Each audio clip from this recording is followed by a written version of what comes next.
Jesús les dijo a los discípulos: no salgan de Jerusalén, no se muevan. Eso se llama fidelidad, perseverancia. Entonces, cuando estamos juntando dos acciones, el abstenernos del mundo, el abstenernos de lo que el diablo nos puede ofrecer y decirle al diablo no, a la carne no, al mundo no, a las ofertas que el mundo ofrece no, vamos a recibir poder de Dios, ¿verdad? Pero ese versículo de Hechos más adelante dice que no salgan de Jerusalén, permanezcan. Y es ahí donde se conoce por primera vez un lugar que se llama el aposento alto.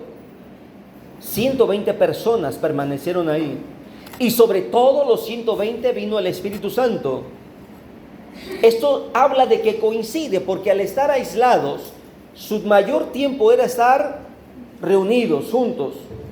Esto no significa que no salieron, no, sí salían alguna que otra situación, pero no era de estar dispersos, había un objetivo. Esto es unidad. ¿Me estoy explicando? Ahora, viendo todo esto, me llevó el Espíritu de Dios a ver algo también importante. Y aquí es donde ya quiero que prestemos atención. Y yo quiero que por este lado, de mi lado derecho, me estén estudiando un libro y de este lado me estén estudiando otro libro. Porque justamente quiero predicarles del 1.8 o del 8 en la Biblia. Coincidencias bíblicas. Que yo me puse a analizar, no sé ni cómo llamarle, aunque soy maestro de teología, no sé si llamarle coincidencias o calificando el número 8 o yo quiero vivir en el capítulo 8, no sé, de verdad. Pero me emocioné entre Daniel 1.8 y Hechos 1.8. Y me puse a analizar en la Biblia. Yo quiero que me lean. De este lado van a buscar la primera carta de Pablo a Timoteo. De este lado, del lado de mi esposa, y de este lado, la segunda carta de Pablo a Timoteo. Y vamos a estudiar un paralelismo impresionante, que parece que van en secuencia, aunque Pablo escribe las dos cartas, y Timoteo es el mismo personaje, pero fueron escritos en momentos diferentes, circunstancias, objetivos y propósitos diferentes. Sin embargo, pareciera que estos capítulos 1, versículo 8, y ahorita vamos a ir comparando, amén. Y yo quiero que vayamos viendo esto. Por lo tanto, quiero pedir a mi esposa que lea 1 Timoteo 1.8, por favor. 1.8. Sí. Pero sabemos que la ley es buena si uno la usa legítimamente. Dice, sabemos que la ley es buena si uno la usa legítimamente. Por favor, Lore. ¿Qué dice 2 Timoteo 2.8? Perdón, 1.8. Por tanto, no te avergüences de dar testimonio de nuestro Señor ni de mí, preso suyo, sino participa en las aflicciones por el Evangelio según el poder de Dios. En su primera carta, Pablo le dice a Timoteo que la ley de Dios es buena si se usa de manera correcta. En el segundo libro, capítulo 1, versículo 8, Pablo le dice a Timoteo que no se avergüence de lo que hemos creído. Voy a decir esto de manera clara. El cristiano de hoy ya no carga una Biblia en la mano.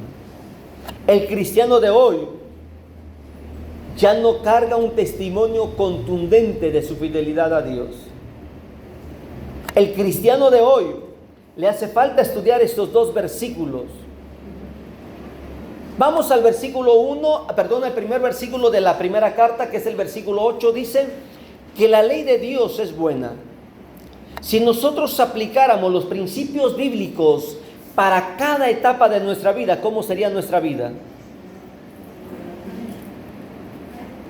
¿Cómo serían nuestras relaciones familiares, sociales, laborales? ¿Se dan cuenta?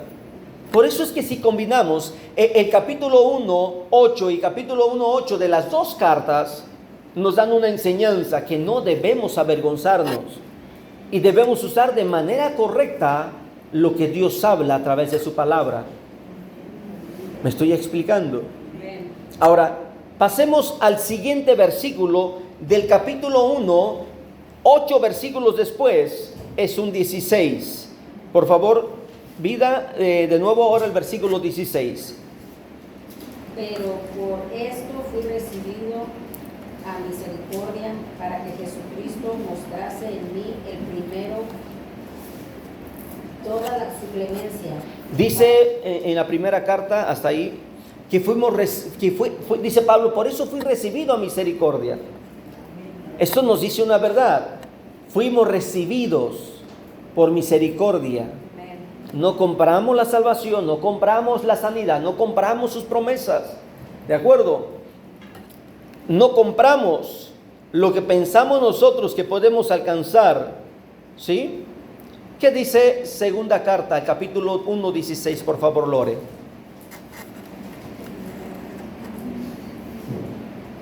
Tenga el Señor misericordia de la casa de ¿Sí? Onesífero, porque muchas veces me confortó y no se avergonzó de mis cadenas.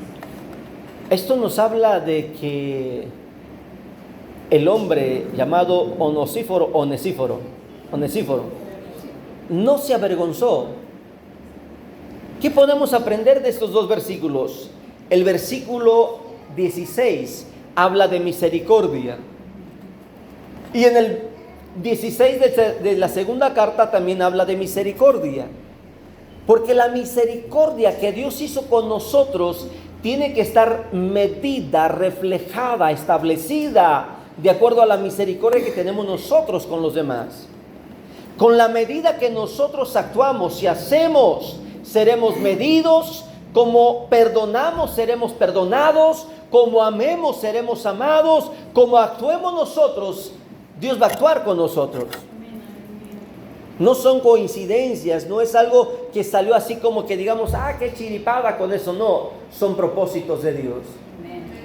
La escritura es útil para vivirla y testificarla. La escritura es útil para que podamos dar testimonio. Pero también la misericordia que nosotros hacemos, las acciones que nosotros hacemos, estamos recompensados con Dios. Maravillosa coincidencia. Ahora, pasemos al capítulo 2 de la primera carta de Pablo a Timoteo. Capítulo 2, por favor, allá atrás, hermana. Capítulo 2, versículo 8. De la primera carta a Timoteo.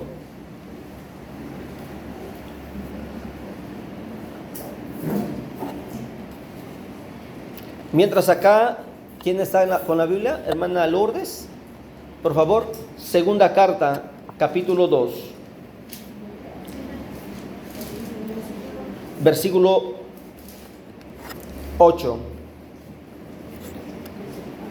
Ahorita déjame escuchar, ¿ya tiene la primera? Ok, a ver, escuchemos la segunda carta. Acuérdate de Jesucristo, en el linaje de David, resucitado de los muertos, conforme a mi evangelio. Pablo le dice a Timoteo, acuérdate de Jesucristo. ¿Sí? La segunda que es... La primera carta, capítulo 2, versículo 8. Quiero pues que los hombres oren en todo lugar, levantando manos santas, sin ira ni contienda. Pablo dice a Timoteo en su primera carta, capítulo 2, versículo 8, yo quiero que oren en todo lugar con manos santas. Y en la segunda carta, Pablo le escribe que se acuerde de Jesucristo. ¿Qué coincidencia tendrán estos dos versículos? Una persona que siempre tiene a Dios presente, una persona que se está acordando de Dios en cada momento. Mira, cuando llega la oportunidad de hacer una tranza, dice no. Y el estarse acordando de Dios, sus manos se mantienen limpias, íntegras. Una persona que está a punto de golpear a alguien y se acuerda de Cristo, dice no. Una persona que está a punto de cometer un grave error con sus manos, ofender, lastimar, decir groserías. Acuérdate de Jesucristo. Estas palabras van armando un esqueleto, van armando un mensaje, una estructura de un mensaje poderoso. De acuerdo a las dos primeras citas que leímos, ¿se acuerdan? Si yo quiero ver la gloria de Dios en mi vida, si yo quiero ver el respaldo de Dios en mí, si yo quiero ver que Dios haga las obras, las promesas que prometió, entonces tengo que empezar a reflexionar sobre estos versículos que estamos viendo. Capítulo 2, versículo 8 dice claramente: quiero que levanten manos santas en todo momento. La iglesia de hoy en día no tiene la libertad de levantar las manos. La iglesia de hoy en día, hasta que no le digan levanta las manos, no las levanta. Es más, una ocasión yo estaba trabajando y por primera vez llegó a trabajar un compañero del grupo que era cristiano. Él vivía lejos y nada más se integraba al grupo cuando íbamos a salir a tocar. Nos juntábamos para ensayar. Pero esa ocasión él llegó a vivir a la misma ciudad y buscando trabajo le conseguimos trabajo donde yo trabajaba. Y el primer día que llegó le invité al almuerzo. Yo era un jovencito, yo tendría unos 12 años, porque ya a esa edad yo tocaba en el grupo. Unos 12, entre 11 y 10 y 12 años yo tenía. Y recuerdo que cuando empezamos a orar para comer, él levantó las manos. Yo no vi, sino que yo al abrir los ojos, él estaba sentado a la mesa y con las manos levantadas. Para mí fue raro. Dije, no estamos en el templo, no estamos en una actividad de iglesia. Yo era jovencito y al terminar de comer le dije que por qué había levantado las manos. Me llamó la atención, no es que esto me diera vergüenza. Dice, es que tú no has leído lo que dice la Escritura, que quiero que en todo lugar, en todo momento, levantemos las manos. Amén. Y yo me metí a estudiar eso porque dije, voy a ver si no le estoy fallando a Dios. Pero me di cuenta que no todos tienen libertad ni de levantar las manos en la congregación. No todos tienen libertad de levantar las manos. ¿Me explico? Hay muchos políticos que se han agarrado de ese argumento y ponen que tienen manos limpias, honestas y se ocupan de usar sus manos como un argumento de que es una persona adecuada para el cargo. ¿Me explico? Sin embargo, Pablo le escribe a Timoteo, quiero que levantes manos santas. Y en su segunda carta, el mismo capítulo, mismo versículo, le está diciendo algo importante. Le está diciendo, acuérdate de Jesucristo. Cuando sientas que tus manos van a disfrutar darle el golpe, la cachetada, la venganza o decir una grosería, acuérdate de Jesucristo. ¿Quieres ver la gloria de Dios? Acuérdate de Jesucristo. Jesús dice, si tus ojos, si tus manos te es ocasión de caer, despréndete de ellos. Acuérdate de Jesucristo. Sigamos, por favor. Capítulo 2 de la primera carta ya no tiene el versículo 16, pero el capítulo 2 de la segunda carta sí tiene el 16. Y vean, como si fuera relacionado a ese tema, ¿qué dice el versículo 16, hermana Lourdes?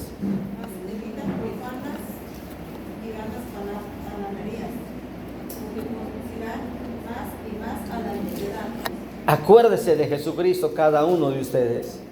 No contaminen sus manos y eviten contaminar su lengua.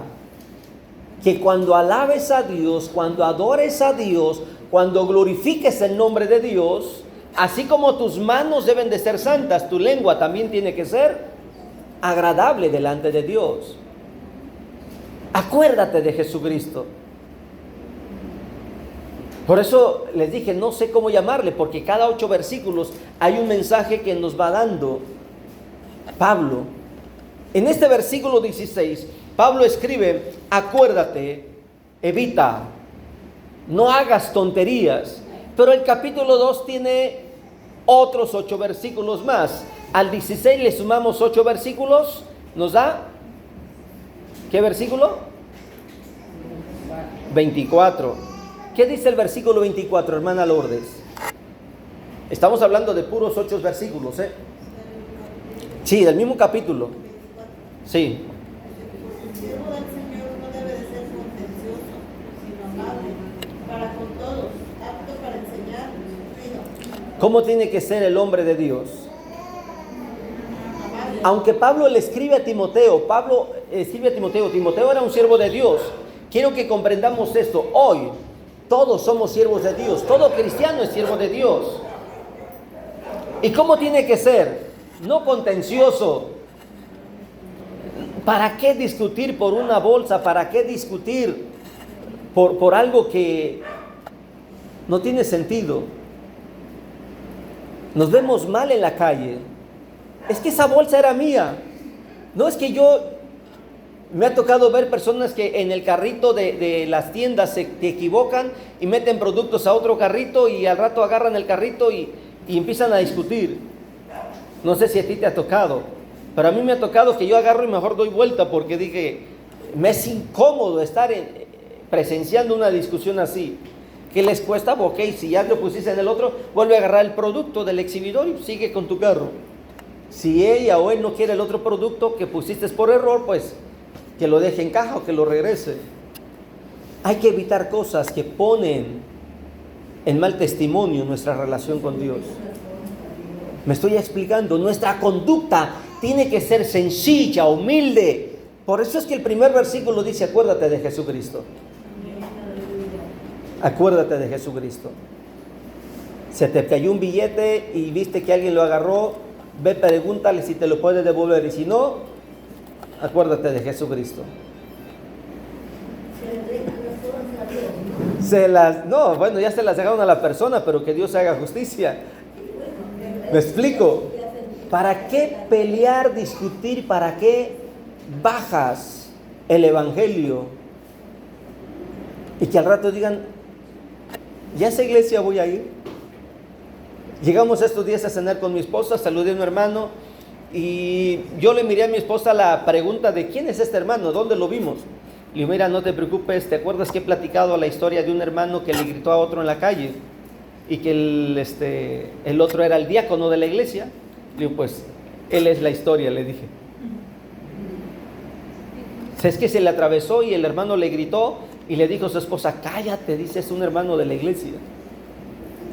Cuando llegó el hermano al templo, al culto en la noche, le dice el hermano diácono que estaba en la puerta del templo, dice, pastor, perdóneme, no vi que era usted. Dice.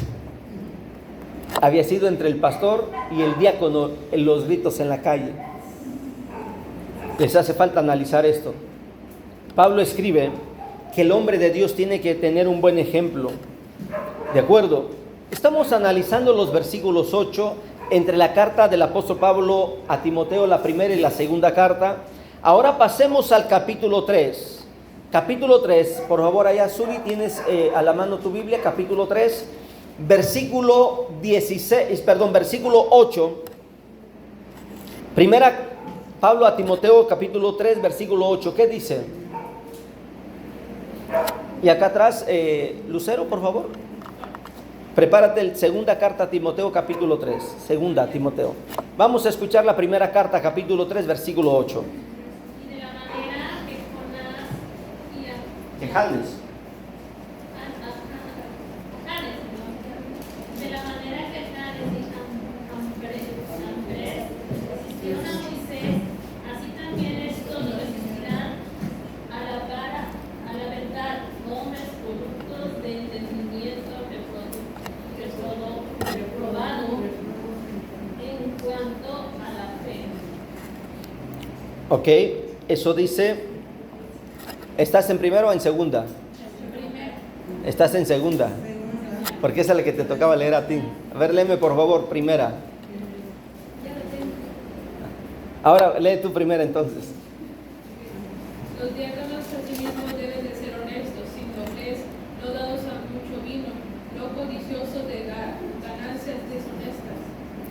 Tiene que ver con la conducta. Tiene que ver con su forma de ser este versículo. Y el versículo de la segunda carta habla de que Janes y Jambres, ellos resistieron y vino juicio de Dios. Y Pablo le dice a Timoteo, van a venir generaciones que van a resistir. Cuando vemos estos dos versículos, que uno nos habla de la resistencia que la sociedad va a vivir, hoy lo estamos viendo. Personas que están resistiendo a la palabra. Personas que se le dicen, esto es pecado, esto no agrada a Dios. Prefieren irse a donde no les digan eso. ¿Me explico? Personas que le dicen, pero es que estás mal. Me habla un hermano y me dice, hermano, le comento que ore por mí, estoy en proceso de divorcio, no nos entendimos con mi marido. Ok. Pasa los días y me vuelve a mandar otro mensaje, ore por mí, me siento desanimado, me desanima. Ok. Y me dice, todavía no termina el divorcio. Me dice, hermano, ore por mí para que Dios me dé pronto una pareja, porque no quiero quedarme sola. ¿Y qué creen que le contesté? Yo creo que ella esperaba que le dijera, sí, vamos a orar porque usted merece. No, le dije, no, hermana, está muy equivocada usted. Y le empecé a escribir, deme a la luz de la Biblia si está justificado su divorcio. No, es que, mire, es que aquí empezó a dar vuelta. Le dije, no. Ok, el divorcio Dios lo va a aceptar, pero usted no se puede volver a casar. Eso no dice la Escritura, le dije. La Biblia es clara en esos temas. Ahora, volviendo a esto, cuando estamos leyendo estos dos versículos, me explico, de la primera carta y la segunda carta, en la primera carta Pablo está siendo claro, Pablo está diciendo que Dios pide que la conducta sea honesta, casta, sea digna. Y en el capítulo 3, versículo 8 de la segunda carta, Pablo le dice que va a haber hombres que van a resistir como aquellos. Y esa es la verdad, hay hombres que con tal de que les permitan vivir en sus porquerías, sus marranadas, en su lodacera, son capaces de hacer cualquier cosa porque quieren resistir, quieren que el evangelio esté adecuado a ellos, quieren que la silla se acomode a ellos. No sé si me explico. Quieren acoplar la palabra de Dios. Eso no es posible. Si yo quiero ver la gloria de Dios, si yo quiero caminar con Dios y un día vivir con Él por la eternidad, yo tengo que sujetarme y obedecer. Que aunque la Biblia me diga que eso está mal y me duela, yo tengo que creerlo y esforzarme por no hacerlo. ¿De acuerdo? Ahora, sigamos viendo los demás versículos del capítulo 3 de ambas cartas. El versículo 10, por favor. ¿Quién tiene capítulo 3, versículo 16? Sí, primera. Indiscutiblemente grande es el misterio de la piedad. Dios fue manifestado en carne, justificado en el Espíritu y visto de los ángeles, predicando a los gentiles, creído en el mundo, recibido arriba en la gloria. Dice que Dios es grande en piedad. Grande es el misterio de la piedad. Ahí habla sobre la piedad, sobre la gracia, la misericordia de Dios. Capítulo 3 de la segunda carta, por favor. Toda la Escritura es inspirada por Dios, útil para enseñar, para redarguir, para corregir y para instruir en justicia. Grande es el misterio de la piedad. Y toda la Escritura es inspirada por Dios. ¿Qué sucede aquí? Esto me recuerda a un versículo que dice San Juan 17:17. Santifícalos en tu verdad. Tu palabra quiere decir que entonces a través de la palabra la piedad de nuestro Padre se manifiesta en nosotros. Grande es ese misterio. Hay personas que a nuestro criterio, a nuestra opinión, no merecen el perdón, hicieron tantos males, han destruido tanto, pero la gracia y la misericordia de Dios es grande. La gracia y la misericordia de Dios es poderosa, que aunque esas personas, como los que estaban al lado de Jesús en la cruz, recuerdan, ellos sí merecían estar en esa cruz, ellos sí merecían los clavos, ellos sí merecían morir de esa manera, pero Jesús no. Habrá personas que merezcan el infierno en tu opinión, en tu criterio. Habrá personas que merezcan morir en vida directamente en el infierno. Pero el misterio, la piedad, la misericordia de Dios es grande. Y la santificación en nosotros se da por medio de su palabra. Por eso es que dice la Escritura, Pablo le escribe a Timoteo, que la Escritura es inspirada por Dios y es útil para muchas cosas. Pasemos al capítulo 4, por favor. Pida, por favor, capítulo 4, primera carta, capítulo 4. Sí, versículo 8. Porque el ejercicio corporal para poco es provechoso, pero la piedad para todo aprovecha, pues tiene promesa de esta vida presente y de la venidera. Versículo 8, quedémonos con el ejercicio. El ejercicio para poco es provechoso, pero la piedad para todo. Hay personas que tardan, ¿cuántas horas en el gimnasio por semana? ¿Y cuántas horas en Dios? ¿Me estoy explicando? Vamos a segunda carta, por favor, y continúo. Capítulo 4, versículo 8 de la segunda carta, por atrás, Perla, por favor. Amén. Por lo demás, me está guardada la corona de justicia, la cual me dará el Señor, juez justo, en aquel día, y no solo a mí, sino también a los que aman su venida. Si yo recuerdo que el ejercicio en el gimnasio para poco me edifica, y según la segunda carta me está esperando la corona en el cielo, ¿para qué me conviene entrenarme mejor? ¿Para tener un cuerpo atlético o para tener recompensa en el cielo? Recompensa en el cielo. Creo que ya podemos ir comprendiendo este paralelismo. Pablo no está diciendo que es pecado el ejercicio, no pensemos, no equivoquemos ese versículo. Pablo dice que para poco es provechoso. ¿Me explico? Mira, si te gusta el fútbol y no altera, no afecta tu relación con Dios, adelante, vete a jugar fútbol. Pero si en los partidos de fútbol estás en riesgo emocionalmente porque las confrontaciones te provocan, te hacen bajarte de la cruz, pues aunque estés viendo de la cruz a la pelota, pero no te bajes de la cruz por la pelota. ¿Comprendes lo que estoy hablando? Si el vivir una aventura de viaje con algunos amigos o X situación te va a hacer bajarte de la cruz, no te bajes de la cruz.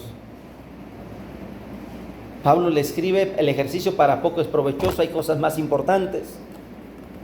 Y en el segundo libro dice, nos espera, debes de pensar en eso, que no se te olvide cuál es el final de tu vida y el propósito de tu vida. Pablo está escribiendo cosas muy interesantes entre sus letras, entre sus renglones. Ahora pasemos al siguiente versículo de los mismos capítulos, por favor, en la primera carta, versículo 16, por favor, vida. Ten cuidado de ti mismo y de la doctrina, persiste en ello, pues haciendo esto te salvarás a ti mismo y a los que te oyen. ¿Y qué dice el versículo 16 del capítulo 4? En mi defensa, ninguno estuvo a mi lado, sino que todos me desampararon, no les has tomado en cuenta. ¿Qué dice en el capítulo 4, 16? Sí, en mi No, defensa, pero en síntesis, está hablando que lo desampararon. ¿Qué encontramos en estos dos versículos? En el capítulo de la primera carta dice, ten cuidado de ti. Y en el capítulo de la segunda carta estaba solo.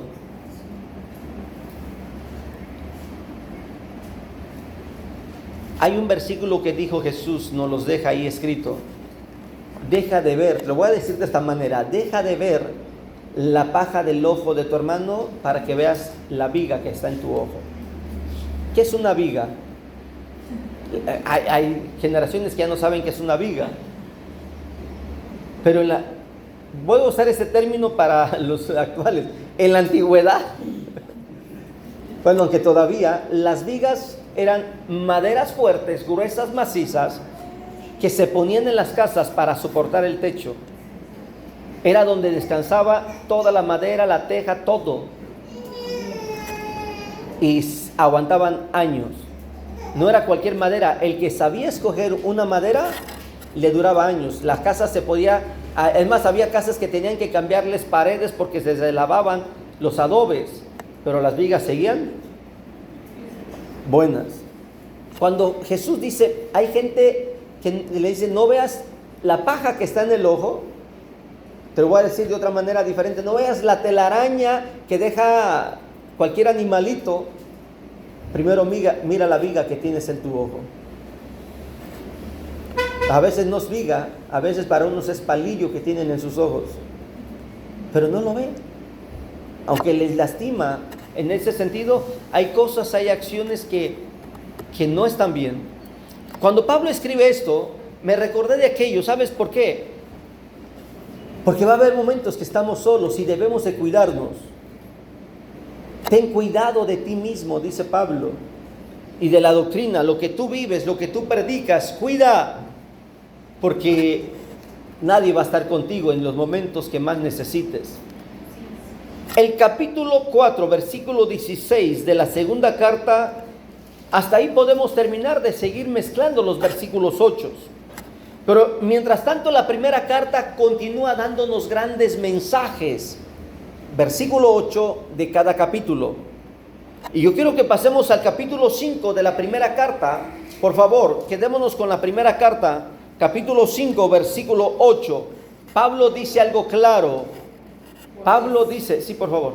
Porque si alguno no provee para los suyos y mayormente para los de su casa, ha negado la fe y es peor que un incrédulo. Hay una situación que se vive hoy en día. Hay muchos muchachos, muchos jóvenes que empiezan a trabajar. Hoy en día hablo del hoy. Y no aportan para la casa. Es que papá no necesita, es que mamá tiene. Pablo escribe a Timoteo sobre la responsabilidad. Hablo del ayer. Hay matrimonios jóvenes que se están divorciando porque el hombre no provee. Platicaba apenas de una familia que la muchacha miró cómo su papá acapara todas las finanzas de sus hermanos, de su mamá, los negocios que tienen. Y todos dicen la casa de papá, el carro, todo es de papá, todo es de papá.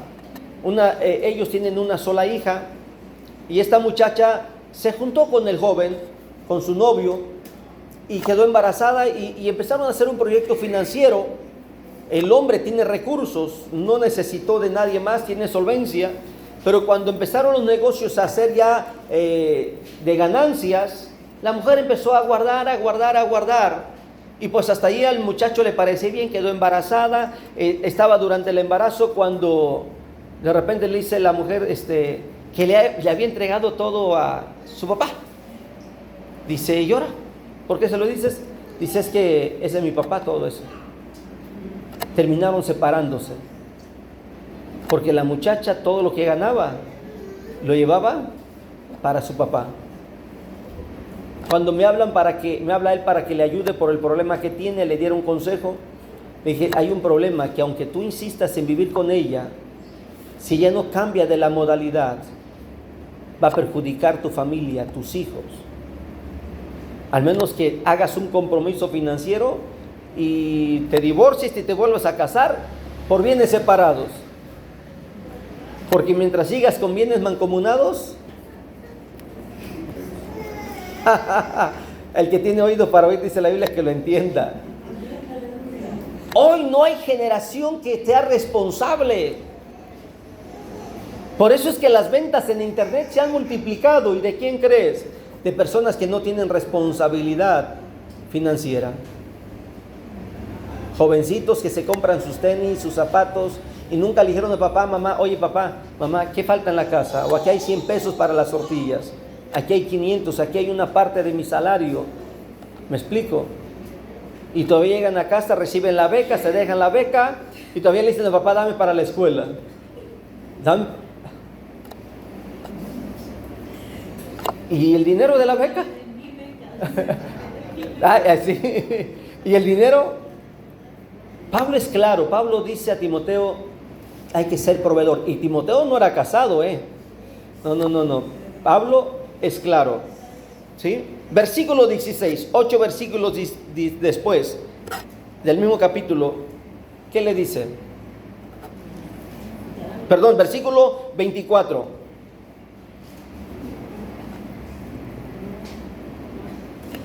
5:24.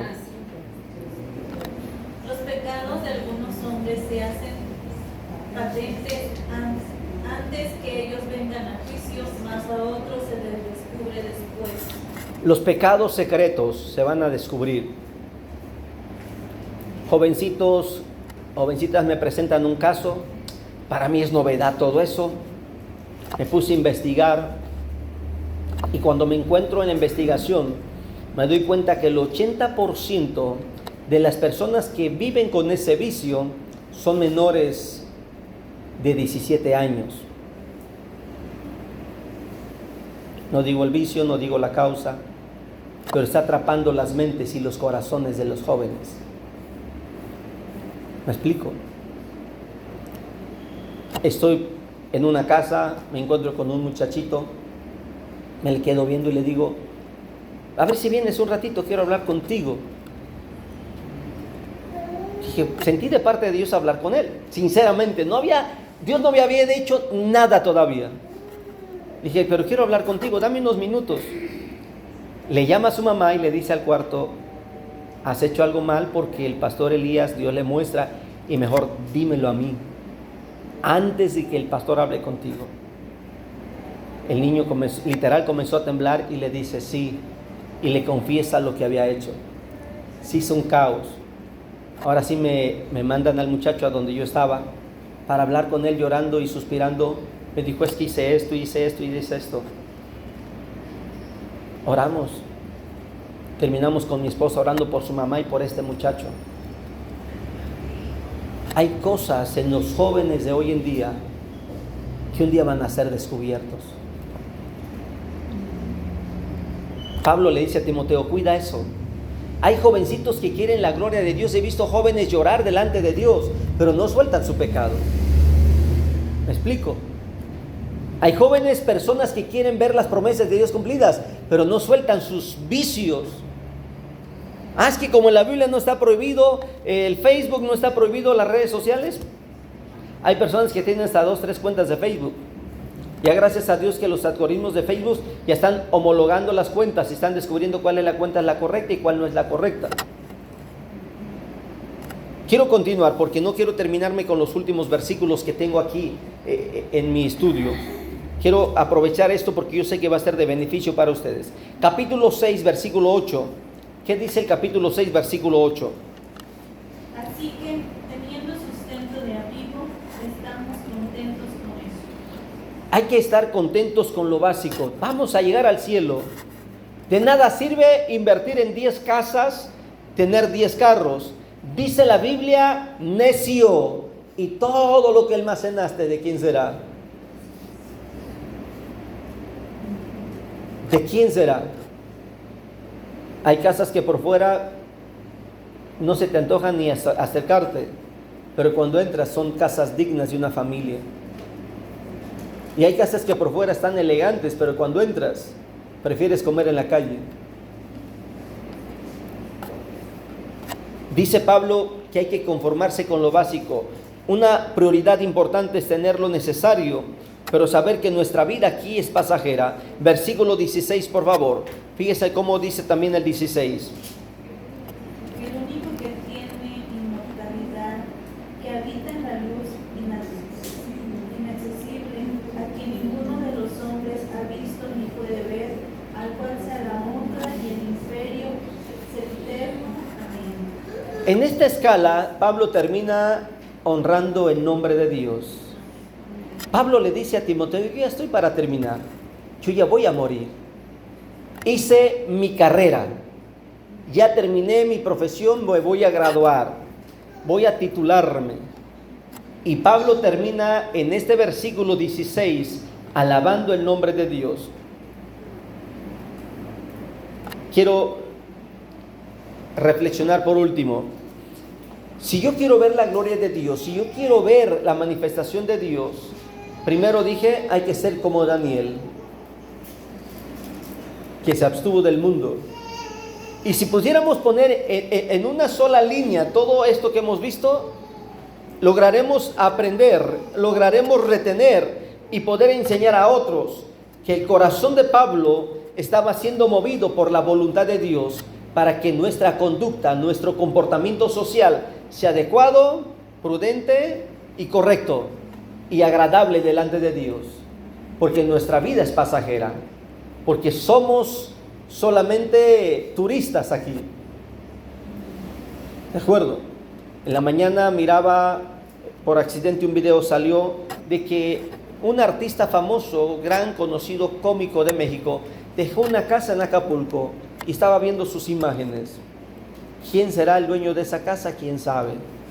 ¿Para qué sirvió toda la inversión de este hombre ahí?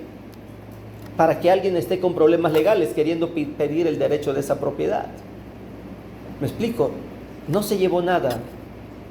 Nosotros no nos vamos a llevar nada. Lo que nos vamos a llevar es lo que hicimos para Dios. Y en el cielo tendremos recompensa. Ponte de pie. En el cielo tendremos recompensa. No te avergüences del Evangelio. Acuérdate de Jesucristo. Recuerda que el uso de la palabra de Dios de manera correcta va a ser de bendición. No resistas como Janes y Jambres. Y tantos consejos que Pablo escribe aquí. Pero hay uno en el cual quiero que recordemos. Cuando estuve, dijo él, cuando estuve en ese proceso de juicio, nadie estuvo a mi lado. Vamos a vivir tiempos de soledad, donde nadie más va a estar contigo. Y es la voluntad de Dios. Alaba a Dios, porque a Dios le place que así estés. Padre, te exalto y te alabo, Señor. Gracias te doy por tu palabra. Gracias te doy, mi Dios amado, porque nos has permitido analizar 2 libros. En solamente cada 8 versículos, Señor, hay mensajes, hay análisis, hay comentarios que nos hacen reflexionar, que nos hacen, mi Dios amado, meditar, que nos hacen comprender qué es lo que tú quieres de nosotros, mi Dios amado. Y pido en el nombre de Jesús que bendigas nuestra vida y que tu Espíritu Santo nos lleve a comprender, Señor, las maravillas que hay en tu palabra, y que cada vez que escudriñemos de diferentes maneras, diferentes métodos, diferentes, mi Dios amado, formas tu palabra, podamos seguir aprendiendo algo nuevo, algo que nos ministre, que nos fortalezca, y que tu Espíritu Santo traiga para nosotros una nueva unción y nueva palabra.